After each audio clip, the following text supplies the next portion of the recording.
തൃശ്ശൂര് എന്ന് പറഞ്ഞാൽ അവിടുത്തെ ഒരു സിനിമയുടെ ഒരു പ്രധാന സംഭവം എന്ന് പറഞ്ഞാൽ ശോഭന സ്റ്റുഡിയോ എന്ന് പറഞ്ഞിട്ട് ഒരു സ്റ്റുഡിയോ ഉണ്ടായിരുന്നു. ഉം, പരമേശ്വരൻ നായർ എന്നാണ് അദ്ദേഹത്തിൻ്റെ പേര്. ഉം, അദ്ദേഹത്തിൻ്റെ ബ്രദറാണ് ഭാസ്കരൻ നായർ. ഉം, ഇവർ രണ്ടുപേരും കൂടിയാണ് സ്റ്റുഡിയോ നടത്തിക്കൊണ്ടിരുന്നത്. ഉം.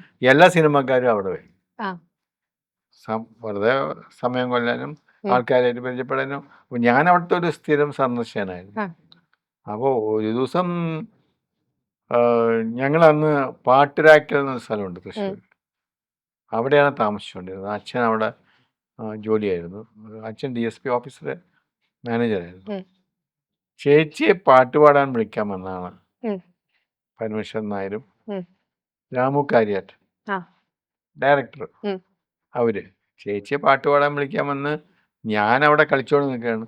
അപ്പോൾ അവർ ചോദിച്ചു ഇവനെ കിട്ടിയ കറക്റ്റായിരുന്നല്ലോ, അങ്ങനെ എന്തോ സംസാരം ഉണ്ടായിരുന്നു അവിടെ. അപ്പം അമ്മ പറഞ്ഞു ഇവനെന്ത് കിട്ടാനാണ്, ഇവനൊന്നും അറിഞ്ഞുകൊണ്ട് സിനിമയ്ക്ക് തമാശ കളിച്ചുകൊണ്ടിരിക്കുന്നതാണ്.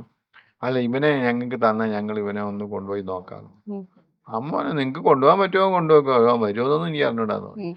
അങ്ങനെ ഞാൻ അതിനകത്ത് കയറി പോയതാണ്. അങ്ങനെ അബദ്ധത്തിൽ ബസ് മാറി കയറിയത്, സിനിമയിൽ കയറിയതാണ്. ആ, അങ്ങനെയാണ് മദ്രാസിലായിരുന്നു ഷൂട്ടായിരുന്നു. വാഹിനി സ്റ്റുഡിയോയിലായിരുന്നു. വാഹിനി എന്ന് പറഞ്ഞിട്ടൊരു ഇപ്പോഴും ഇല്ല അത്, ഉം. അതെല്ലാം പോയി. ഭയങ്കര വലിയ സ്റ്റുഡിയോ ആയിരുന്നു.